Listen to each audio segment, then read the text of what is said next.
going back to complete his master's degree next week, give or take. And now my stalling time is over, so over to Lennard. Oh, thanks for this wonderful introduction. I guess I don't have to do any. Let's dive right in. I'm going to talk about open sourcing the Robot API, basically my experiences from the last month. So before I get started, who of you here ever wrote a robot for Wave or used the Data API? Okay, good. Not everybody. So yeah, I'm going to talk a bit first about what the Robot API actually is. Basically, there are three components. There's the passive Robot API, the active Robot API, and the Data API. I'm going to talk a bit about which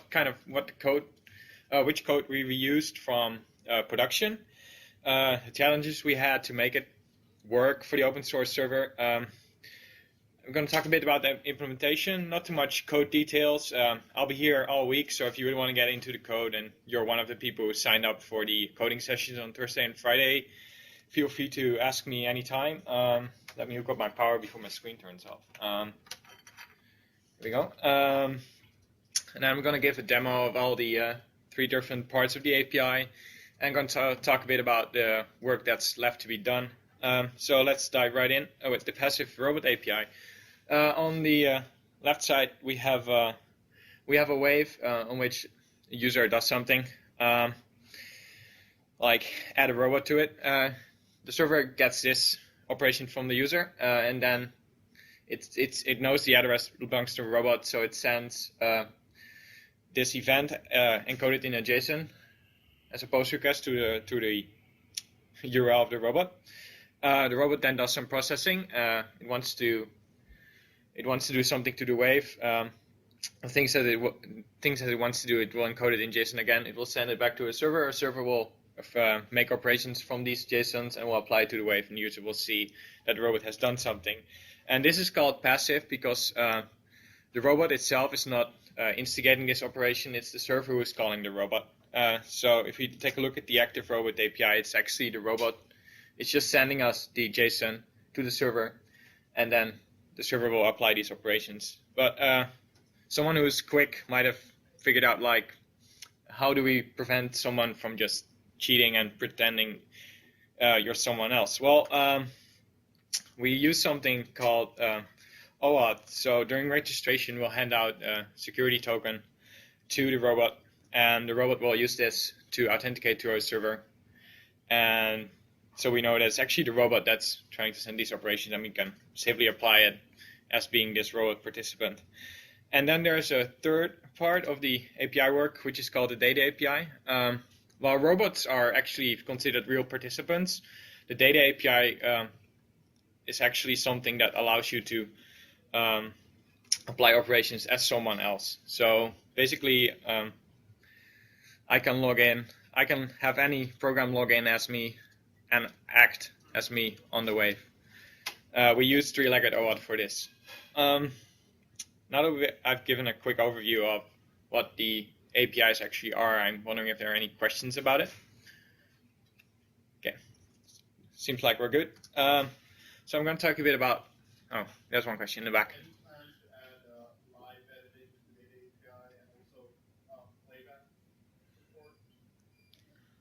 What, can you repeat that question? Any plans to add live editing to the Data API or playback? So the question was if there is any work going on to add live editing or playback to the Data API. Currently, there are no plans for that. However, we're just trying to port the existing functionality we have in production now. And then later on, we might be able to refine and add new operations to it. You're welcome to contribute on how it should actually work. I believe that playback is actually not working in the client at the moment, but this is also something we might add later on. Is that correct? Yeah. Not yet, but it's, yeah, there's a lot of work to be done.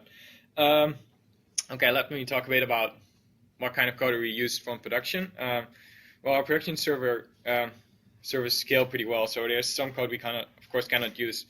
But important code we reused is the server-side serialization code, which is pushed out to the open source. It's the thing that takes the JSON that comes from the robot and transforms it into objects that we can use to create operations and deltas. Also, there in the code itself, I found tons of ideas of how it works, and I try to improve upon these ideas during my design of the robot API.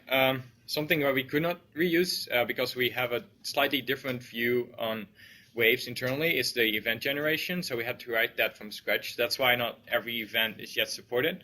Also, we're phasing out the blip submitted event because that's something that was basically hacked on to our production servers. I had a question about that earlier today, and I'm happy to discuss with anyone who really wants something like blip submitted, but it's kind of tricky.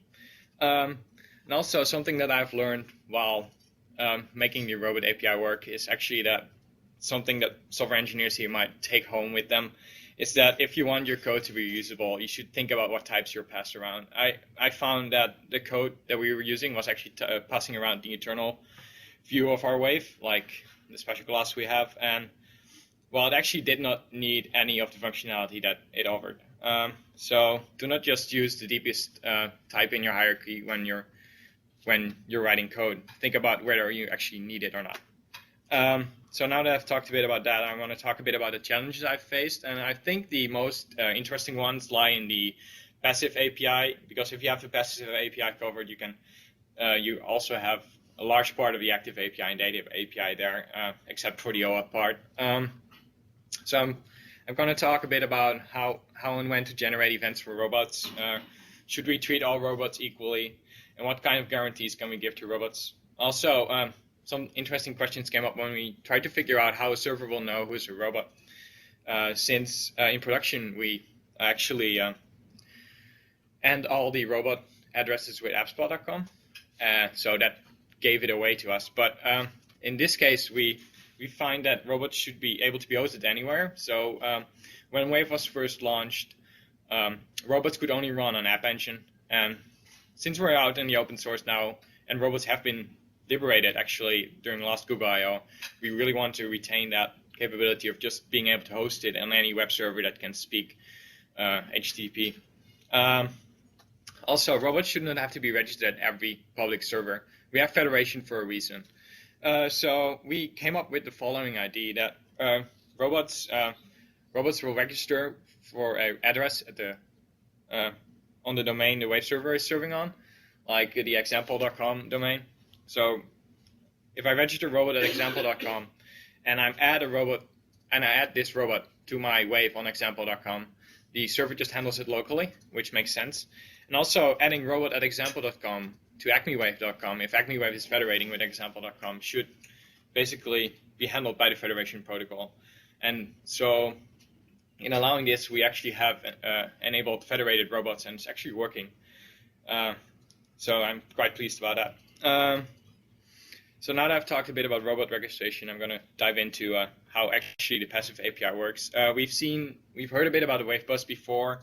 It sends the snapshot of the latest version and the deltas that have been applied to it recently down the Wave bus. It makes sense for the robot to, well, anything that works with the passive API to hook up onto this, because, well, we need to generate events that come down this Wave bus. So we call this component the robots gateway, and its task is basically to generate events for robots and process their responses. Well, if you would be quick in thinking, well, might just hook it up like this, we have the delta coming in from the Wave bus to the robot gateway, and we just generate events, send out to one robot, get back, apply the operations. It's actually not going to work that well because, first of all, if you do it like this, while you're serving HTTP, when you're calling out to a robot, you're actually stalling a Wave bus in this way. So any other subscribers to the Wave bus have to wait until the robots are done, which is not a good thing. We want to keep the Wave bus pretty fast, so you have to do this, well, basically in another thread. Also, multiple robots on the same wave have to wait for each other in this way. So if a robot is slow, and there's another robot on the wave, you have to wait until that slow robot is done if you're next. And also, because if you do it like this, and robot A sends operations back that are applied to the wave, robot B will not see them when robot B gets called at this time, because that will be another call to the wave bus because it's a new set of deltas that have been applied to it, which leads to stale information going to the robots, which is not really a good thing. We don't want that. So when we thought a bit about that, and we came up with somewhat more advanced implementation here, where we pass along the delta to something that is like a delayed proxy to a robot. We schedule the robot for execution in another thread. We do this for every robot on the wave, so they run independently. And then on the execution, we send all the deltas that have been collected for a single robot for a single wavelet to it. So if robot was doing a lot of work on wave A and events came in multiple times for wave B, when it's time for wave B to be updated for that robot, we will send everything that's happened to wave B. So you won't have that a problem of really stale waves anymore. I'm not gonna go too deep into code, as I said before. If you really want to know how it works, what the components are, what the code looks like, feel free to ask me. So I'm gonna go into a little demo now, show you every aspect of it. Let's hope everything is working. The web client is actually up. Let me register my account quickly. There we go. Let's see. Hey. Hello, people. Oh, there we go. So let me add a robot I've registered before. It should say hi. Hi. So this is basically a passive API at work. Robot gets told that it has been added to this wave, and it will send a response back to me. I can also do the active API with this robot. I just have to call URL to tell it to actually do something, but you can also have it run in a cron job or whatever you want. It's just a matter of I have to tell the robot that it's time to do something. And we could see here that it's telling me that someone visited that link. So that's nice. I'm running an old version now, so the names are wrong, but that has been fixed. And now I will show a bit of the, well, actually I'm going to show another robot. I'm going to let it call out to App Engine. I registered a robot which is running on App Engine right now. Oh, there we go, robot. It's running on wave-echoe.appspot.com. It's actually echoes whatever you type, which is kind of nice. You can actually, if you want to test your server, you can basically add a robot and you can just see that it actually works. This works. That's kind of nice. Well, time to dive into the data API using Splash. Oh, yes. Sure. Can you show the demo how you register a robot? I will do that in a second after this. Okay. Good. So I'm started up Splash now. Splash is doing the three-legged OAuth dance, so it sends us back to the Wave in a Box servlet, which asks whether or not you want to give that program permission to have access to your data. So I will click agree, and then it will send me back to Splash, and we will actually see that our waves will show up. So this is Splash, as has been mentioned before. It currently doesn't have the ability to edit waves, so that is something that might be added in the future. It's basically because Wave got cancelled right when we wanted to launch all this. So the nice thing about this, it runs purely on the data API and is also pretty fast. Well, I had a request from the public to show registration, so I should be able to do that. There we go. It's page still needs to be beautified, but it's as easy as just registering any address on your server, typing in the URL of your robot without the /_wave, and then your robot has been registered. We hand out a token and a token secret, which you would need if you want to use the active API. If you download the latest version of the client libraries, you can actually change the server which it's calling to now properly, so you can use this for your own servers now. Let me switch back to my slides. Quick question.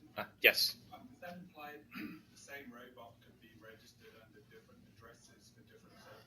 Yes. We might need to take a look at what actually it does to the code, but it should definitely be possible. Do robots then find out when, like, which server is calling them and using them, like what their address is when they use? So the question was whether robots find out which server is calling them. You can definitely see the wavelet ID, so you can find out which domain it's on. But you don't get the ID. Wouldn't that sort of detection be in the robot code itself rather than being on the server side? So Yeah, the robot can figure out which domain it's being called from. And maybe some extra code can be added to actually figure out which URL is calling it, where it's being called from. Anyway, that code is also, the robot client library is also open source, and we actually encourage you to come up with good ideas, because we're basically out in the open now, so we can make it better. So I want to spend another minute on what's the future work. So there is normally when you register robots for use in production, we have an extra step which actually calls out to a robot to check where it is actually you that's adding it to the server. So that still needs to be added, so we actually know whether there's a robot running on that address. Support for gadgets inside robots. Currently, robots can't really act on gadgets. And I've also been asked to point out that we are working on gadgets to get it into the client. We have another patch outstanding, which when hooked up makes it show up in the client. And then another patch is needed to persist the data for gadgets. We hope to do that this week during the coding session. But I can't really guarantee that. You never know what pops up. But there's been a lot of work going on gadgets, and it's getting there. Yeah, if you check out the code now, you will see a gadget button actually in the wave panel. If you update the libraries. We want to support more operations and events. Some of the operations and events we have in production are not supported yet because they had to be rewritten to work with Wave in a box. Most notably, we need to make an implementation for the robot notify operation, which allows the events to be reset. And there are some metadata fixes that need to take place because the Wave bus doesn't currently tell us about the correct timestamp when an event has occurred. So yeah, I thank you for your attention, and if there are any questions, feel free to ask them now.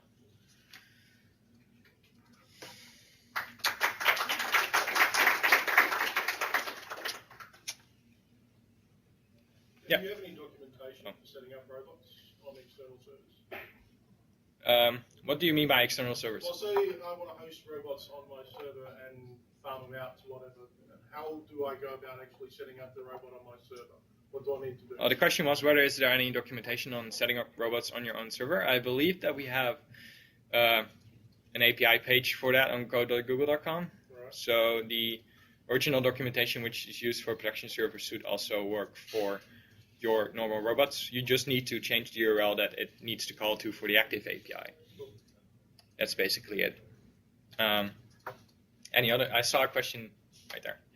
I have a question regarding federation and robots. Yes. So if I am using a robot which is on a different wave server, that means my wave server and this different wave server, they have to federate. That means they're exchanging all deltas, and the federated server has to keep the state of the state. Correct? What do you mean by the federated server? Yeah. Well, ECBCOM and ExampleCOM, and my robot is on ExampleCOM, and I'm using ECBCOM. And those servers are federating, okay. That means ExampleCOM must hold the state of the entire wave.